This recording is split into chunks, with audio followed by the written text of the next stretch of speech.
नमस्कार, वंदे मातरम प्यारे विद्यार्थियों। मैं विक्रम वर्मा आपका तहे दिल से स्वागत करता हूं आपके अपने YouTube channel online study with Vikram पर।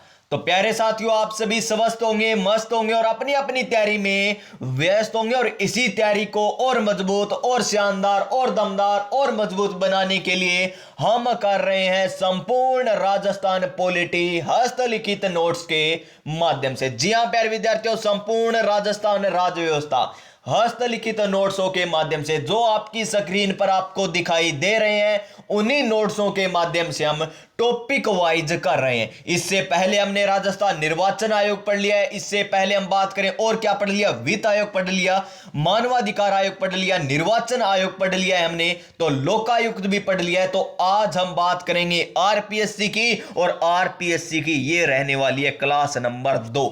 यानी इससे पहले आपकी एक क्लास हो चुकी है, तो प्यारे विद्यार्थियों उस क्लास को भी देख लेना।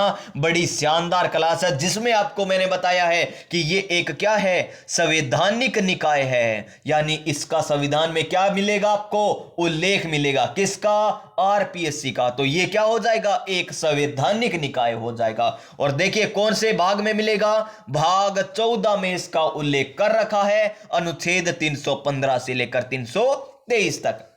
ये सारी व्याख्या मैंने आपको बता दी थी कल की क्लास में। फिर भी एक बार रिवीजन कर लीजिए कि ये क्या होती है, एक परामर्शकारी या सलाहकारी निकाय भी होता है। यानी ये सलाह देता है, किसको देता है, राज्य सरकार को देता है। और राज्य सरकार माने या ना माने ये किसकी मर्जी, उस सरकार की मर्जी। लेकिन कारण कहां पर बताना पड़ता है, कारण बताना पड़ता है सरकार को विधानमंडल में कि उसने ये सलाह क्यों नहीं मानी। इसी के बात करें कि आरपीएससी का गठन कौन से अधिनियम के तहत हुआ, 1935 के अधिनियम के तहत होता है। और कब होता है इसका गठन, इसका गठन होता है 20 अगस्त 1949 को। लेकिन इसने कार्य करना कब प्रारंभ कर दिया था, 22 दिसंबर 1949 को इसने कार्य करना प्रारंभ कर दिया था। और इसका मुख्यालय कहां पर, जयपुर में स्थित है। लेकिन प्यारे विद्यार्थियों वर्तमान समय की बात करें तो जयपुर में नहीं, कहां पर, अजमेर में स्थित है। कौन सी समिति के सिफारिश पर जयपुर से अजमेर लाया गया मुख्यालय, पी सत्यनारायण राव समिति की सिफारिश पर यहां पर अजमेर में लाया गया था मुख्यालय। वर्तमान अध्यक्ष कौन है, कैलाश चंद्र मीणा है। पहले कौन थे, एस.के. घोष थे। सर्वाधिक कार्यकाल वाले कौन है, देवी शंकर तिवारी है। और संविधान लागू होने के बाद स्थायी अध्यक्ष किसे बनाया गया या प्रथम है, तो वो है एस.सी. त्रिपाठी। ये बातें हम कर चुके हैं। अनुच्छेद 315 हम पढ़ चुके हैं, जिसमें अनुच्छेद 315 एक में तो हमने देखा एक देखा है तो एक कल आएगा, यानी एक लोक सेवा आयोग का गठन होगा। और यहां 315 के बीच में ब्रैकेट में क्या दे दिया, 2, यानी 315 2 में हमें क्या दे रखा है, 2 यानी संयुक्त होते हैं। 2 क्या होते हैं, संयुक्त रूप से ही होते हैं। तो ये हो गया संयुक्त लोक सेवा आयोग का प्रावधान। कौन से में, अनुच्छेद 315 2 में। उसके बाद अनुच्छेद 316 हमने पढ़ा, और आज हम पढ़ेंगे प्यारे विद्यार्थियों अनुच्छेद नंबर 317। उसके बाद आपको योग्यताएं बताई थी, कुल कितने सदस्य होते हैं ये भी मैंने बता दिया कि वर्तमान में कितने सदस्य,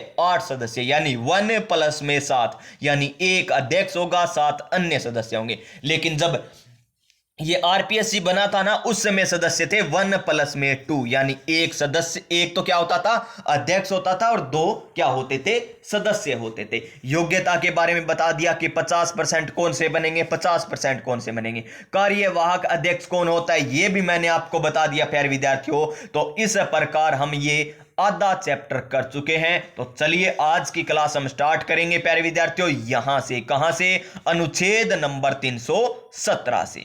अनुच्छेद नंबर 317 देखिए आरपीएससी के लिए क्या कह रहा है। अनुच्छेद नंबर 317 आरपीएससी के अध्यक्ष व सदस्यों की बर्खास्तगी यानी हटाया जाना और निलंबन, यानी आरपीएससी के जो हमने अध्यक्ष बनाए थे उनको हटा किस प्रकार सकते हैं, उनका निलंबन किस प्रकार किया जा सकता है, ये हमें पता चलेगा अनुच्छेद नंबर 317। 17 का मतलब खतरा। किसके लिए खतरा है ये, आरपीएससी के सदस्यों के लिए। पता चल गया ना, अनुच्छेद नंबर 317 बोले तो 17 क्या होता है, खतरा। 17 क्या है, खतरा। यानी अनुच्छेद 317 में आरपीएससी के अध्यक्ष को किस प्रकार हटाया जाएगा, किस प्रकार निलंबन किया जाएगा, ये हम पढ़ेंगे। तो देखिए अनुच्छेद नंबर 317 1 नंबर, अनुच्छेद 317 ए में क्या दे रखा है? कारण। कौन सा कारण है? कदाचार के आरोप लगने पर, यानी आरपीएससी का कोई अध्यक्ष है या सदस्य है, उस पर कदाचार के आरोप लग जाते हैं तो अनुच्छेद 317 ए के अनुसार उसे हटाया जाता है। हटाएगा कौन? देखिए, जांच की जाएगी हाई कोर्ट के न्यायाधीश के द्वारा और कदाचार सिद्ध होने के आरोप मर या कदाचार के आरोप सिद्ध हो गए तो आरपीएससी के अध्यक्ष और सदस्यों को राष्ट्रपति द्वारा पद से हटाया जाएगा। कौन हटा रहा है पद से? राष्ट्रपति हटा रहा है। नियुक्ति कौन करता था? राज्यपाल करता था। हटा कौन रहा है? राष्ट्रपति हटा रहा है। तो याद रखिए, कदाचार सिद्ध होने पर आरपीएससी के अध्यक्ष और सदस्यों को कौन हटा सकता है पद से? तो वो हटा सकते हैं हमारे राष्ट्रपति। कौन? राष्ट्रपति। आगे देखिए, हाई कोर्ट द्वारा अनुच्छेद 145 के अधीन निहित प्रक्रिया के अनुसार की गई जांच के बाद, यानी अनुच्छेद 145 है जिसमें प्रक्रिया दे रखी है कि जांच किस प्रकार होगी, उसके बाद ये हटाए जा सकते हैं। फिर आता है, देखिए, कदाचार के आरोप में कौन हटाता है? राष्ट्रपति हटाता है। अब देखेंगे कि निलंबन के आधार पर कौन हटाएगा, वो है 317(2) में। हां, इतनी बात जरूर है कि अनुच्छेद 17 में क्या है? खतरा है। अनुच्छेद 317 में क्या खतरा है? यानी 1 में हमने कदाचार, 2 में हमने निलंबन पढ़ेंगे। कै पहले आता है या न पहले आता है? श्रीमान कै पहले आता है। तो कदाचार वाला 317 1 में, निलंबन वाला 317 2 में आ जाएगा। तो देखिए यहां पर क्या कह रहा है 317 2 में, ये लीजिए, आरपीएससी के अध्यक्ष और सदस्यों की जांच के दौरान राज्यपाल निलंबित भी कर सकता है। अब देखिए, निलंबित कौन कर रहा है? राज्यपाल कर रहा है। लगा लीजिए इसको स्टार। निलंबित कौन कर रहा है? राज्यपाल कर रहा है। कौन कर रहा है? राज्यपाल। और कदाचार के आरोप में कौन हटाता था? राष्ट्रपति। अभी हमने पढ़ा है प्यारे विद्यार्थियों। लेकिन ज्वाइंट यानी संयुक्त लोक सेवा आयोग के जो अध्यक्ष होंगे या सदस्य होंगे, इन्हें निलंबन कौन करेगा? राष्ट्रपति करेगा। क्योंकि संयुक्त लोक सेवा आयोग है, उनके अध्यक्ष और सदस्यों की नियुक्ति भी किसके द्वारा की जाती है? राष्ट्रपति के द्वारा की जाती है। तो हटाएगा कौन प्यारे विद्यार्थियों? राष्ट्रपति ही हटाएगा। कौन हटाएगा?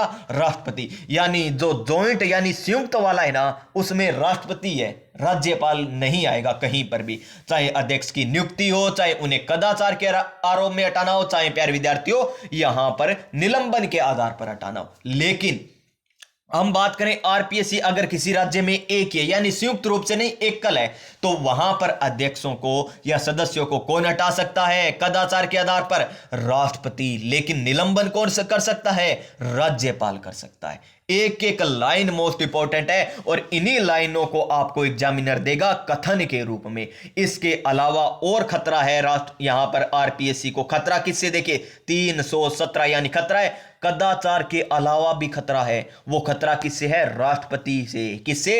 राष्ट्रपति से। क्यों? क्योंकि राष्ट्रपति अन्य परिस्थितियों में भी अध्यक्ष और सदस्यों को हटा सकता है। 1 में तो हमने कदाचार वाला देखा, 2 में हमने निलंबन वाला देखा, अब 3 में आएगा जो बच गया, यानी अन्य। 3 से देखिए, 3 इसके आगे अन्य लिख दीजिए, ये बन गया अन्य, यानी अन्य आएंगे 317 3 में।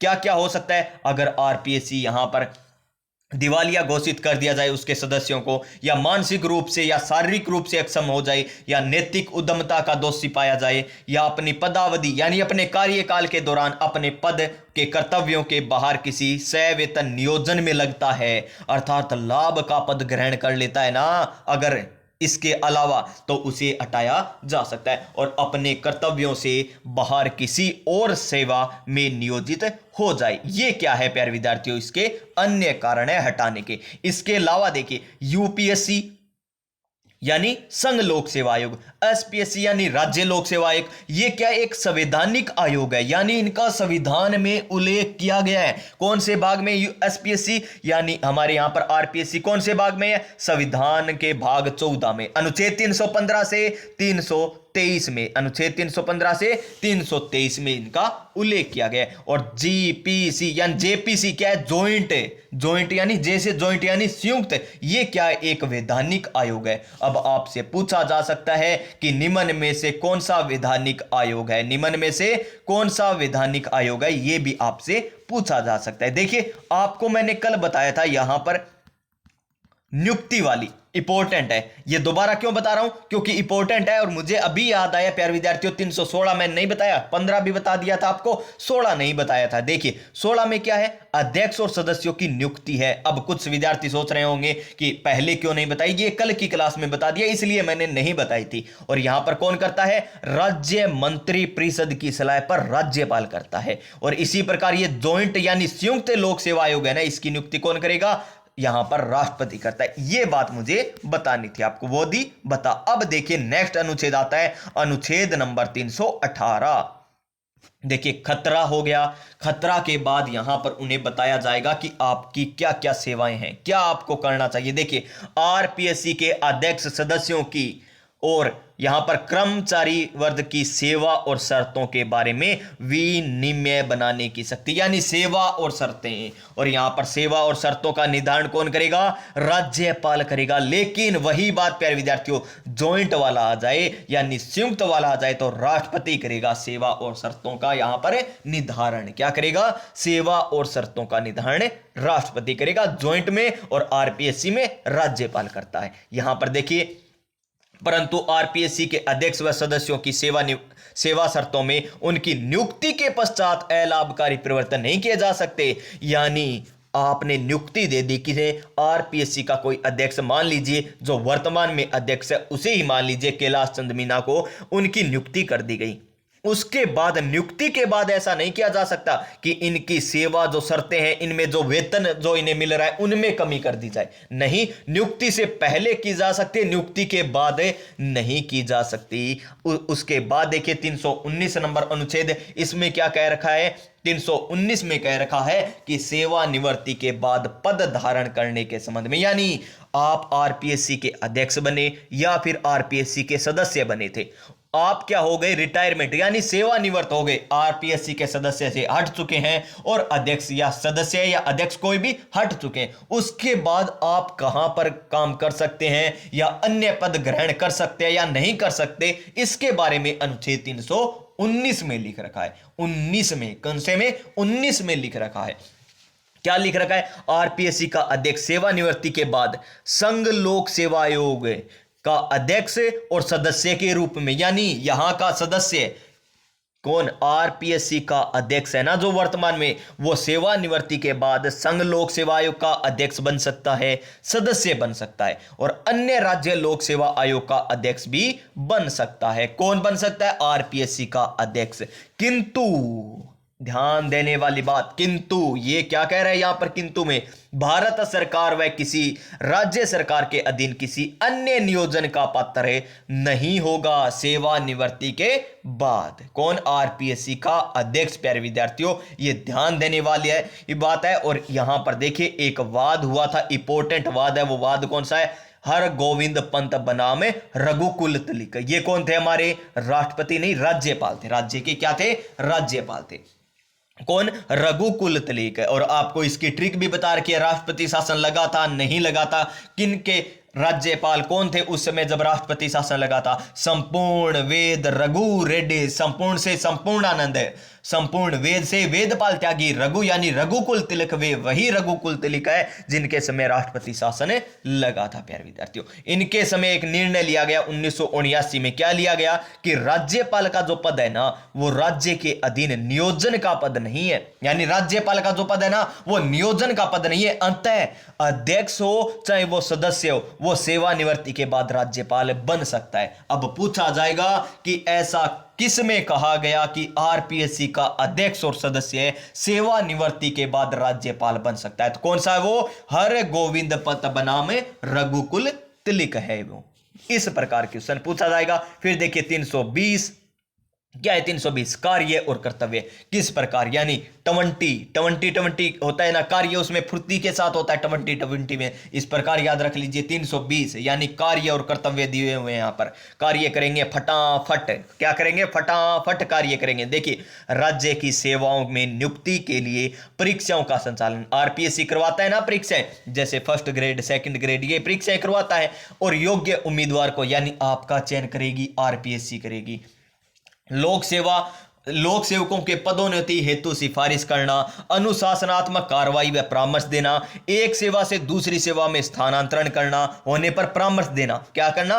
परामर्श देने का कार्य भी है। लोक सेवकों के द्वारा किए गए कार्यों को यहां पर दावों के संबंध में यहां पर कार्य करेगा और पेंशन के संबंध में भी कार्य करता है। कौन? ये आरपीएससी। इसके अलावा और क्या है देखिए, इस प्रकार आरपीएससी राज्यपाल द्वारा निर्देशित किसी अन्य विषय पर भी परामर्श देगी। यानी राज्यपाल द्वारा निर्देशित है ना कोई कार्य, उस पर भी क्या देगी? परामर्श देगी। तो ये क्या हो गई? ये परामर्शकारी और सलाहकारी हो गई। उसके बाद देखिए क्या कह रहे हैं, यह है भर्ती। राज्य का क्या है? भर्ती प्राधिकरण है। जी हां, भर्ती करवाता है। तो ये क्या हो गया? भर्ती प्राधिकरण हो गया। कौन? आरपीएससी। 321 क्या है? 321 21 साल की उम्र में युवा होते हैं। तो देख लीजिए, इसमें युवा होने पर क्या करेंगे? लोक सेवा आयोग के कर्तव्यों का विस्तार। यानी अब युवा हो चुके हैं 21 होते ही, तो अब क्या करेंगे? विस्तार कर देंगे। विस्तार किस प्रकार होता है? शादी होती है 21 साल की उम्र में तो विस्तार हो जाता है अपने आप। तो उस प्रकार याद कर लीजिए, लोक सेवा आयोग के कर्तव्यों का विस्तार 321 में। खतरा किस में था? 317 में था। इस प्रकार याद रखना है एक एक बातें। और यहां पर देखिए, राज्य विधानमंडल विधि बनाकर आरपीएससी को अतिरिक्त कार्य भी सौंप सकती है। यानी और भी कार्य सौंप सकती है। कौन से में? 321 में। किसमें? 321 में। क्यों? क्योंकि 21 साल की उम्र में युवा हो जाएंगे और युवा को अन्य कार्य भी सौंप सकते हैं। ये देखिए, आर्टिकल 322 में क्या कह रहा है? आरपीएससी के खर्चों का प्रावधान। यानी खर्च। फिर देखिए, हम दो हमारे दो तो खर्चे बढ़ेंगे ना।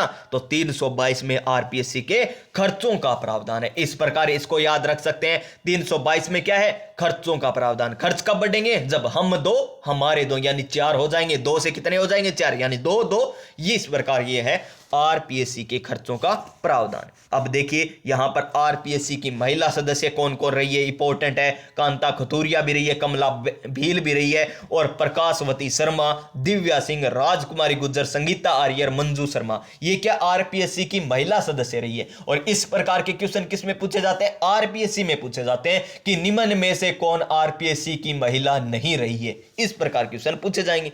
नेक्स्ट देखिए, आरपीएससी के अध्यक्ष और सदस्यों के वेतन भत्ते पेंशन सहित सभी खर्च राज्य सरकार की संचित निधि पर भारित होते हैं। यानी राज्य में नियुक्ति होती है आरपीएससी की, तो राज्य सरकार की संचित निधि पर हो गया। लेकिन प्यारे विद्यार्थियों, यहां पर दे रखा है अंतर राज्य की संचित निधि पर भारित व्यय पर राज्य का विधानमंडल केवल चर्चा कर सकता है, मतदान नहीं।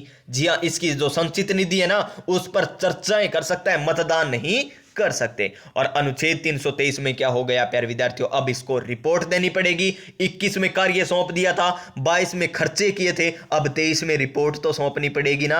तो 23 में क्या करेगा? रिपोर्ट सौंपेगा। किसको सौंपेगा? अपनी रिपोर्ट राज्यपाल को सौंप देगा। किसको सौंप देगा? राज्यपाल को सौंप देगा। और यहां पर देखिए, आरपीएससी सचिवालय का सर्वोच्च अधिकारी आरपीएससी का सचिव होता है। जो प्रथम सचिव तो कौन थे?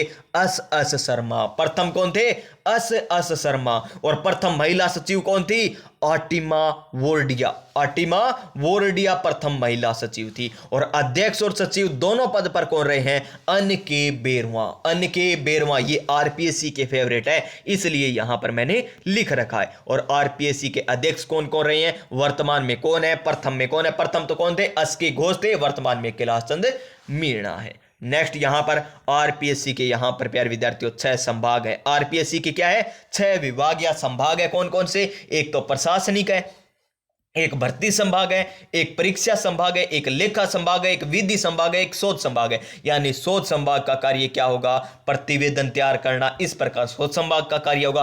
परीक्षा संभाग क्या करेगा? परीक्षा लेगा। भर्ती क्या करेगा? भर्ती करवाएगा। लेखा विभाग क्या करेगा? लेखा जोखा रखेगा। विधि संभाग क्या करेगा? कानून बनाएगा। तो ये था प्यारे विद्यार्थियों हमारा आरपीएससी। क्या था? आरपीएससी। तो आज हमारा आरपीएससी भी कंप्लीट हो चुका है। तो प्यारे विद्यार्थियों, इसी प्रकार हमारा टेलीग्राम भी चैनल है, ऑनलाइन स्टडी विद विक्रम, तो वो भी ज्वाइन कर लीजिए ताकि आपको इसके पीडीएफ आपको मिल सके प्यारे विद्यार्थियों। और चैनल को जरूर सब्सक्राइब कर लीजिए, क्योंकि इस चैनल के माध्यम से आपको यहां पर आरएएस का एग्जाम हो, चाहे वीडियो, पटवार, शिक्षक भर्ती, 4th ग्रेड, कोई भी एग्जाम हो, संपूर्ण राजस्थान जी के 2024 तक जितने भी प्रश्न पूछे गए आरपीएससी और अधीनस्थ बोर्ड के द्वारा आपको करवाए जा रहे हैं व्याख्या सहित 11,000 प्लस प्रश्नों के साथ। तो अभी सब्सक्राइब कीजिए। तो प्यारे विद्यार्थियों, आज की क्लास आपको किस प्रकार लगी? अगर आज की क्लास आपको अच्छी लगी हो तो क्लास को लाइक कीजिएगा, चैनल पर पहली बार आए हैं तो चैनल को सब्सक्राइब कीजिएगा।